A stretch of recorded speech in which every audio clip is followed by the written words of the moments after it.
On safety and security, the management has engaged with the National Police Service and increased guards to secure high-risk areas, especially accident and emergency, all the entrances, all the floors of the main tower.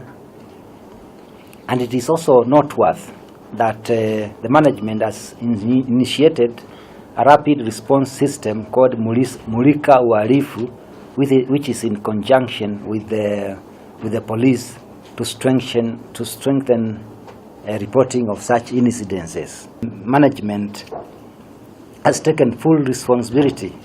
All medical expenses amounting to 598,000 incurred by Mildred Akinyi during our hospitalization and treatment has no intention